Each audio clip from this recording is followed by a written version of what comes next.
आपको अगड़िया समुदाय की कहानी दिखाएंगे। ये एक ऐसे समुदाय की कहानी है जिसके नमक का कर्ज आज तक ये देश चुका नहीं पाया है।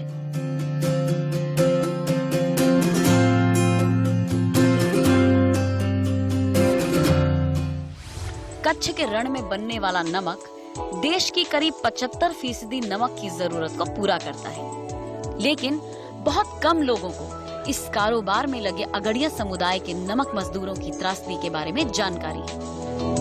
देश में 75% नमक की जरूरत को पूरा करने वाले कच्छ में नमक का कारोबार कैसे होता है, इससे जुड़े लोगों की जिंदगी कैसी है, इसका जायजा लेने के लिए हमारी टीम कच्छ पहुंच चुकी थी।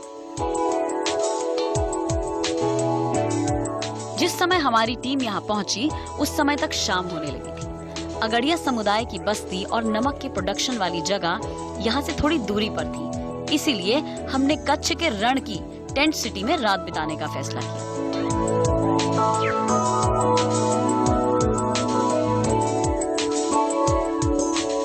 तो चलिए हम पहले आपको कच्छ के रण और यहाँ की टेंट सिटी के बारे में बताते हैं।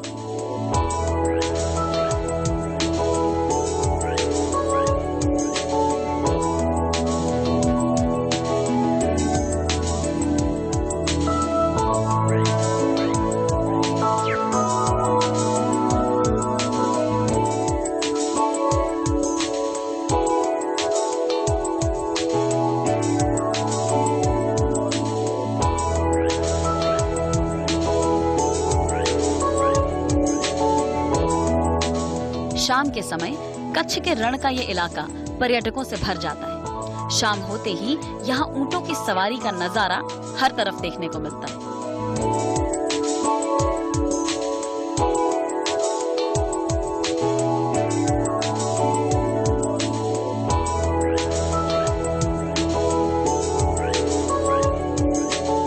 हर समय पर्यटकों से भरा रहने वाला कच्छ का ये रण भी कोरोना की मार झेल रहा है।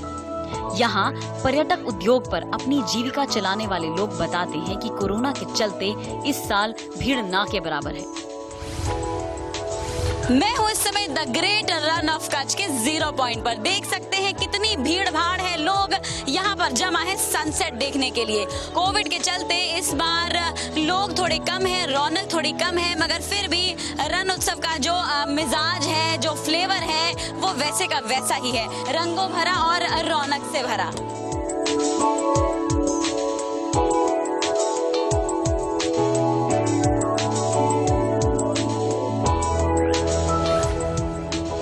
यूनुस जी, आपके यहाँ पर कैमल कार्ट्स चलती हैं, तो कब से काम कर रहे हैं? जी, मेरे को ये मेले के अंदर करीबन 5 साल हो गया। तो इस साल कोविड के चलते मैं देख रही हूँ रश थोड़ा सा कम है, तो क्या माहौल है? जी, माहौल ये कि पब्लिक तो कम ही आ रही है अभी। फिर भी अभी ऐसा सुन रहे हैं कि लॉकडाउन है, इस वजह से कम मतलब आती तो है। तो अगर लोग यहाँ आते हैं तो आप उनकी सेफ्टी के लिए क्या इंश्योर करते हैं कोविड के दौरान? जी, सेफ्टी हमारे पास तो कैमल गाड़ी है, बराबर। इसी के अंदर जो भी हम उठाते हैं वो मतलब जो परिवार एक एक होता है वही उठाते हैं। ऐसी भीड़ में हम भी इतनी पब्लिक आती भी नहीं है। चूंकि ये पूरा इलाका भारत पाकिस्तान के बॉर्डर का है, इसीलिए ये अति संवेदनशील इलाका है। बीएसएफ की टीम हर समय यहाँ गश्त लगाती देखी जा सकती है। बॉर्डर पर होने के चलते यहाँ कई बार ऐसी घटनाएं होती हैं जिन पर यकीन कर पाना मुश्किल होता है। ऐसी ही एक घटना हमें यहाँ के कैमल कार्ट वाले ने बताई, जब उन्होंने पाकिस्तान की तरफ से आया हुआ एक ड्रोन देखा था और तुरंत बीएसएफ के अधिकारियों को खबर की थी। एक बार ड्रोन कैमरा चला रहा था, ऊपर था, हमको कुछ मालूम नहीं हुआ कि भाई कौन चला रहा है, कैसे है। उधर भी जा रहा था, उधर में नजर पड़ गई। नहीं, सबकी पड़ गई ना, ऊपर चला सबकी पड़ गई। फिर वो हमारे साहब आए, वो भी फिर जीवाला साहब था, उसी ने वो आ गया, उसके साथ में हम रह के फिर वो यहाँ से टावर से नीचे उतरे, गाड़ी में घुसे, जब हमने पकड़ लिया उसको। आपने पकड़ लिया? हाँ, नहीं साहब, जी वाला साहब था और अपनी कमांडर का सब बीएस का साहब था, उसने पकड़ लिया। अच्छा, बीएसएफ के स्टाफ ने पकड़ लिया? स्टाफ ने पकड़ लिया। यूनुस ये भी मानते हैं कि यहाँ उनकी रोजी रोटी से लेकर उनकी जिंदगी की सुरक्षा तक सब बीएसएफ के हाथ में है। तो हमारा जो है, हमारी गरीब रोजगारी जो चल रही है, ये लोगों की वजह से ही चल रही है। अगर ये बीएस नहीं होती तो यहाँ ये नहीं चलता, ये 100%। इसके बाद हमारा अगला पड़ाव था रण का टेंट हाउस। क्योंकि अब रात घिरने लगी थी और सुबह से पहले अगड़िया समुदाय की बस्ती और नमक फैक्ट्री तक जाना मुमकिन नहीं था। इसीलिए हमने इसी टेंट हाउस में रात बिताने का फैसला किया।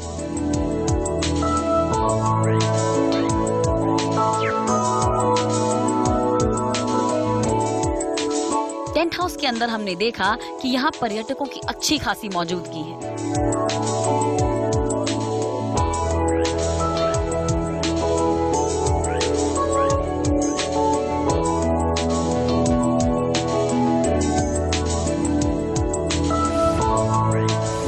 It's amazing. The arrangements are very nice, and it's I think way beyond our expectations. जय जी, कहाँ से आए हैं आप? सूरत से। सूरत से। और पहला विजिट है टेंट सिटी में? यस। कैसा लग रहा है? बहुत बढ़िया। इंडिया में इंटरनेशनल लेवल पे ऑर्गेनाइजेशन बहुत कम जगह दिखता है। This is one of the place. तो कोविड के समय लोग बहुत डरे हुए हैं, उनको डर लग रहा है कि कहीं बाहर जाएंगे, खाना खाएंगे तो कहीं बीमार ना पड़ जाएं। तो आपके माइंड में ये फियर है, और अगर नहीं है तो क्या कारण है? यहाँ पर आपको इस जगह को आपने चूज किया, क्यों किया? फियर तो है और फियर होना चाहिए। It will help you survive, it will keep you safe. और हम यहाँ पे क्यों आए? क्योंकि it's tent city, it's open air, so air circulation हर जगह पे ज़्यादा रहेगा, तो आपको कोविड लगने के चांसेस कम है। और ऊपर से रेपुटेशन काफ़ी अच्छी इस जगह की। They will take good care of taking precautions. आप सोच रहे होंगे कि आखिर क्या बात है कि पूरे देश से लोग अच्छे अच्छे होटलों को छोड़कर इस टेंट सिटी का लुत्फ उठाने आते हैं। जवाब सुनिए इस टेंट सिटी के जनरल मैनेजर अनिल से।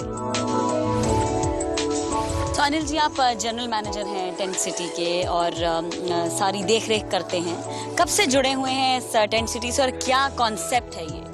मैं इस टेंट सिटी से पिछले 4 सालों से जुड़ा हुआ हूँ और लालू जी एंड सन्स को मैं रिप्रेजेंट करता हूँ यहाँ पे।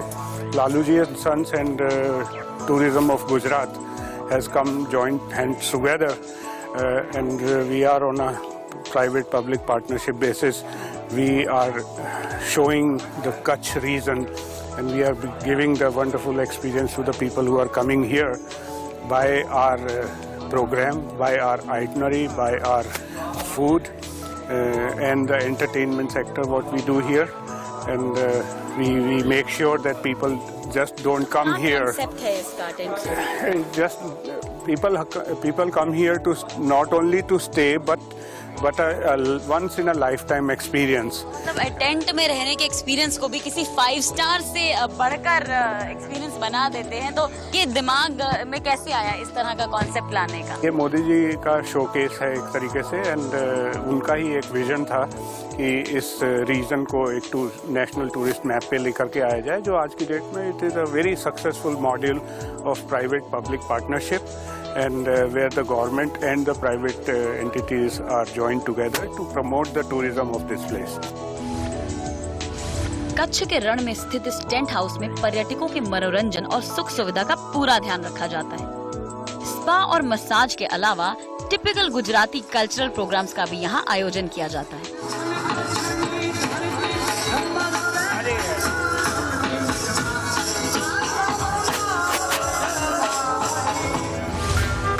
और आप थोड़ा आगे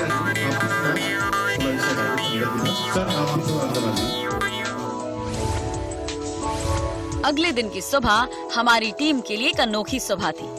हम जब अपने टेंट हाउस से बाहर निकले तो कुछ ही दूरी पर हमने देखा कि दूर दूर तक नमक का रेगिस्तान फैला हुआ था। नमक की इस मरुभूमि की सुबह इतनी खूबसूरत थी कि हम खुद को रोक न सके और इस शानदार सुबह के पल पल का लुत्फ उठाने लगे। शुरुआत हुई योगा से।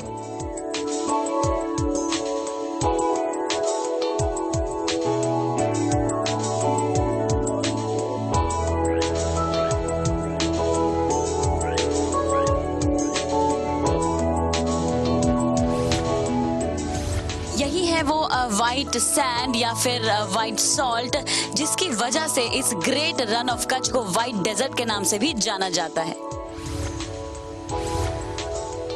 हम जब अगड़िया जाने के लिए वापस टेंट सिटी में पहुंचे तो हमने महसूस किया कि खूबसूरती के मामले में सुबह की टेंट सिटी रात वाली टेंट सिटी से बिल्कुल अलग थी।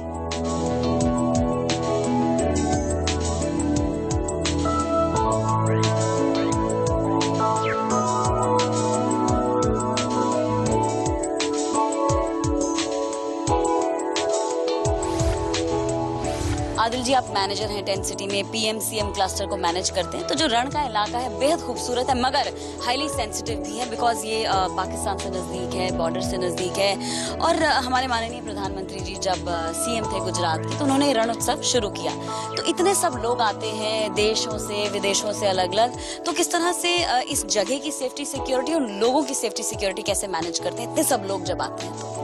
तो मैम जैसा आपने बोला कि इतना बड़ा जो टेंट सिटी हमारा रण उत्सव का पर्व है, तो मैम इसमें हमको सिक्योरिटी देखना बहुत ज़रूरी है क्योंकि पाकिस्तान बॉर्डर्स के बहुत क्लोज है। तो इसमें हमको जो रोल प्ले करते हैं इंपॉर्टेंट रोल, वो आर्मी स्पेशली BSF ये हमेशा यहाँ पे तैनात रहते हैं। तो इनके होते हुए हमको ऐसा लगता है कि हम तो सिक्योर है, लेकिन साथ साथ हमारे जो गेस्ट यहाँ आ रहे हैं वो भी निश्चिंत है और वो अपना एक टूरिज्म यहाँ पे इंजॉय कर सकते हैं। एंटरटेनमेंट पर्पज़ के लिए वो यहाँ आते हैं। तो सेफ जब बहुत ज्यादा क्राउड हो जाता है तो क्या पेट्रोलिंग भी चलती है उनकी?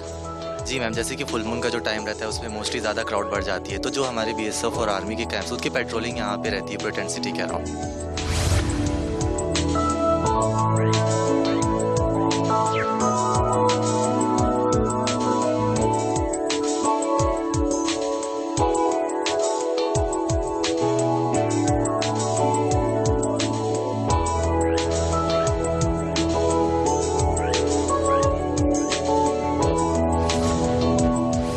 कुछ ही देर में हमारी टीम अगड़िया समुदाय की बस्ती की तरफ रवाना हो गई।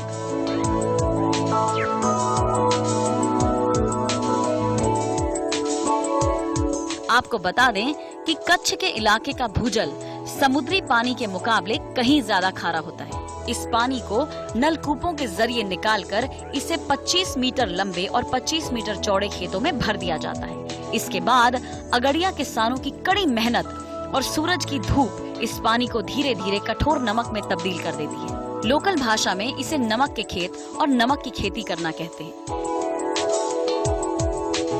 इस तरह के खेत पर अगड़िया समुदाय के लोग काम करते हैं और साल में एक बार उन्हें ये जमीन नमक बनाने के लिए किराए पर मिलती है।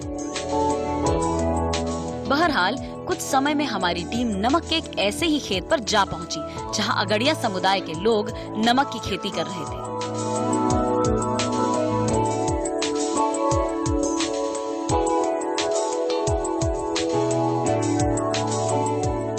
हमने खेतों में काम करने वाले इन किसानों से इस खेती के बारे में पूरी जानकारी ली।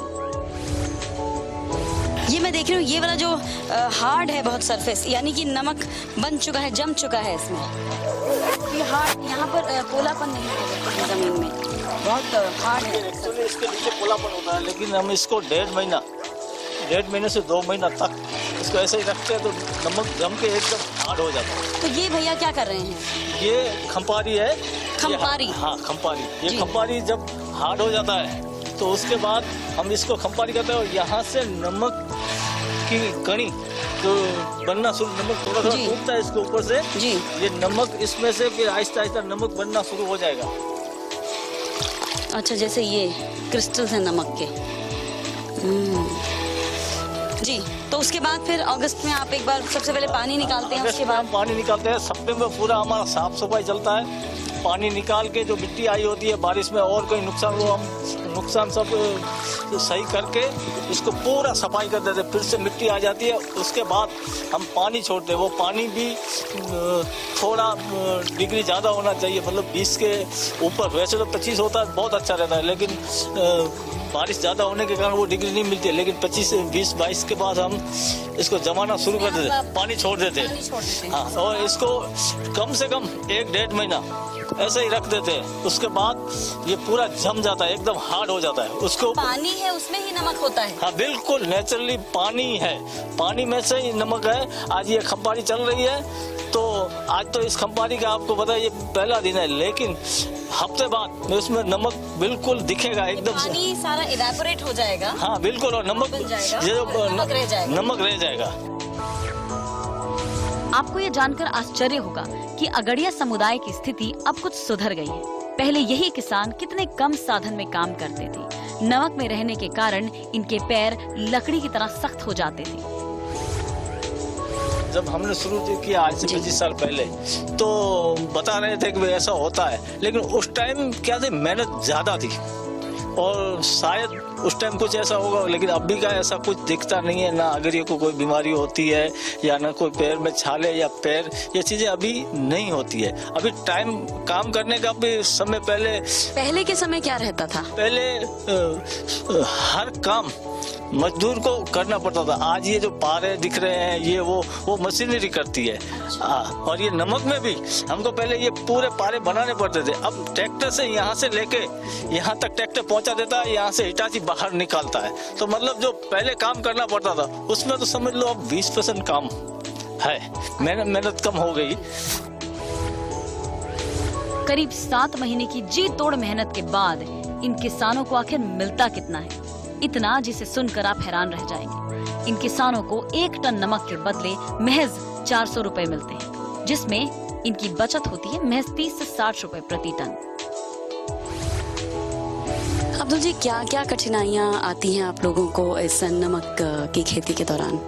मैम, सबसे ज्यादा अगर कठिनाई की बात करें तो पीने के पानी की बहुत कठिनाई है। हमको उधर से टैंकर मंगाने पड़ते हैं, तो वो सबसे अगर इश्यू बड़ा है तो पीने के पानी का है। बाकी कठिनाइयाँ जितनी हम जो मेहनत कर रहे हैं इसमें, तो वो भाव हमको नहीं मिल रहा है, वो सबसे बड़ी कठिनाई है। भाव नहीं मिल रहा है नहीं, जितना भाव चाहिए जो पहले था उससे भी बहुत कम हो गया भाव। और दूसरा, पहले क्या था और अब क्या है? पहले पर टन मतलब 1000 किलो का पहले 700 थे, कभी 750 800 थे, लेकिन आखिरी 5-7 साल में जो भाव नीचे आ रहे हैं। अगले साल 400 से 425 रुपया था। इस बार तो नुकसान इतना हुआ है, अगले साल भी हुआ था। अगले साल क्या इसका क्या रीजन लगता है, क्या इसका क्यों हो रहा है? ये यहाँ उत्पादन ज्यादा हो रहा है और खरीदने वाले लोग कम है। ये सीजन में पैसों की जरूरत रहती है। लगातार हमारा 4 महीना से 4 से 5 महीना तक, इस साल तो 7 महीना हुआ। कब से ये बदलाव आने शुरू हुए? अभी 2-3 साल से बारिश ज्यादा है और बारिश ज्यादा होने के कारण नुकसान ज्यादा होता है, तो हमको काम करने में लेट होते हैं। आपने नमक की खेती तो देख ली, अब हम आपको दिखाने जा रहे हैं नमक के खेत से निकलने से लेकर आप तक पहुंचने की नमक की पूरी कहानी। और ये पूरा प्रोसेस जानने के लिए हमारी टीम जा पहुंची कच्छ की नमक की एक फैक्ट्री में। इस फैक्ट्री में खेत से आने के बाद नमक की पूरी प्रोसेसिंग की जाती है।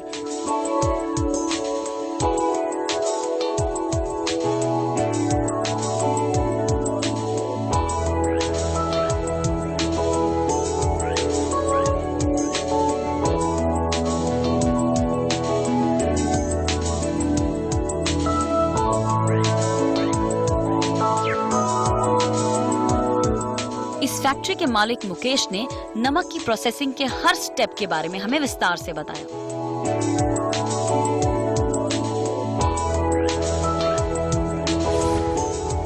आपसे जानना चाहेंगे पूरा जो सॉल्ट प्रोसेसिंग है वो कैसे होती है, वो हमें जरा समझाइए। ये हमारा हॉपर है। बेसिकली जो कच्चा नमक है वो हमारा रॉ मटेरियल है, तो हम कच्चा नमक इस हॉपर में डालते हैं और ये बेल्ट से अंदर फर्दर प्रोसेसिंग होने के लिए जाता है। जैसे अपने घर में वॉशिंग मशीन होती है, अपन कपड़े को धोते हैं, सुखाते हैं, तो नमक का भी वैसा ही प्रोसेस है। इस कच्चे नमक को हम पानी में वहाँ एक वेट मिल बोल के एक मशीन है, वेट मिल, उसमें जैसे अपन हाथ से जैसे पीसते हैं, जैसे हाथ से अपन कपड़े को खंगालते हैं, वो प्रोसेस वहाँ पे होता है। तो उसमें एक नमक और पानी का सॉल्यूशन हो जाता है। ये यहाँ पे वो प्रोसेस हो रहा है। हाँ, वाकई में वॉशिंग मशीन जैसा लग रहा है। ये सही है, सेम मैकेनिज्म। ये देखो, ये जैसे ये पानी और नमक साथ में हमने निकाल लिया है। वॉशिंग हो रही है, नमक की वॉशिंग हो रही है। ये वॉशिंग होके ये पाइप के थ्रू अंदर टंकियाँ बनी हुई है, उसमें और वॉशिंग होती है, और वॉशिंग होती है। ये एक सॉल्यूशन बन गया है, ये अंदर टैंक में जाएगा नमक, इस टैंक में आता है, इसमें और प्रोसेस होता है, प्रोसेस होके ही आगे जाता है। ये एक मशीन है, इसका नाम है सेंट्रीफ्यूज। इस मशीन में नमक और पानी अलग हो जाता है, पानी अलग निकल जाता है, नमक अलग निकल जाता है।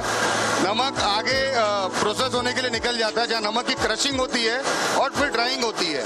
तो ये जो मशीन है ये क्रशर है, यहाँ पे ग्राइंड हो रहा है नमक ग्राइंड हो रहा है। महीन को और हम महीन पीसते हैं, पीसने के बाद आगे ड्राइंग के लिए भेज देते हैं। ड्रायर में बेसिकली हम नमक को पूरा सुखा देते हैं, उसकी सारी नमी, सारा मॉइस्चर निकाल देते हैं ताकि वो खाने के लायक बन जाए। फाइनल ड्राइंग होने के बाद ऊपर माल छन्नी में छनती है, छन्नी में छनने के बाद हम आयोडीन मिलाते हैं। फाइनल आउटपुट जब मशीन में जाने वाली है तब, पैकेट बनने के पहले। और सिलिका भी डालते हैं। सिलिका बेसिकली नमक में नमी ना पकड़े, मॉइस्चर ना पकड़े, इसलिए हम आयोडीन और सिलिका दोनों डालते हैं। ये फाइनल नमक जो हमारा तैयार हुआ है ये ऐसे साइलोज में आ जाते हैं जहाँ स्टोरेज हो जाती है। वहाँ से फिर ये फाइनल पैकिंग मशीन में आ जाती है, जहाँ हम एज पर कस्टमर रिक्वायरमेंट 250 ग्राम, 500 ग्राम, 1 kg, 2 kg पैकेजिंग कर सकते हैं। ये वहाँ से निकल के ये फाइनल आउटपुट है हमारा। ये फाइनल जो तैयार हुआ अपना आउटपुट इन 50 kg बैग्स और 25 kg बैग्स, उसको हम फिर ट्रक में लोड करके जहाँ इसको जाना होता है ये चला जाता है कस्टमर के पास, या स्टोरेज के लिए हम स्टोर कर देते हैं। आपको ये जानकर भी आश्चर्य होगा कि भारत से विदेशों में जो नमक जाता है उसका 75 से 80% हिस्सा भी यही कच्छ से एक्सपोर्ट होता है। इतना ही नहीं, दुनिया को एक्सपोर्ट होने वाला 30% कच्चा नमक भी कच्छ से ही जाता है। तो मुझे लगता है कि आई थिंक इंडिया का ऑलमोस्ट 70-80% जो सॉल्ट है वो यहीं से जाता है। 70% नमक इधर गुजरात में ही होती है, और बेस्ट क्वालिटी सॉल्ट पूरे इंडिया में गुजरात में ही अवेलेबल है। Kutch region and surrounding 200 kilometres. और उसके अलावा साउथ में निकलता है और कुछ राजस्थान में। यहाँ से एक्सपोर्ट भी होता है। यहाँ से एक्सपोर्ट होता है और एक्सपोर्ट की बहुत बड़ी मार्केट है। In fact 30% of raw salt output is exported from Mundra और खांडला पोर्ट। और फिनिश भी एक्सपोर्ट होती है। सराउंडिंग जितनी भी कंट्रीज है, be it African, be it middle eastern countries, Malaysia, अपना थाईलैंड, सब जगह इंडिया से ही नमक जाता है। कहते हैं नमक है तो जायका है, नमक है तो कस्में हैं। लेकिन इस नमक को जो लोग पैदा करते हैं उनकी जिंदगी में रोजी रोटी एक ऐसे सवाल की तरह रही है जो न जिंदगी में जायका पैदा होने देती है और न ही कस्मों की सरहद बच पाती है। नमक के जिस इलाके से आपने ये शो देखा है वहाँ समय के साथ अब बहुत कुछ बदला तो जरूर है, लेकिन अभी भी बहुत कुछ बदलना जरूरी है। जय हिंद।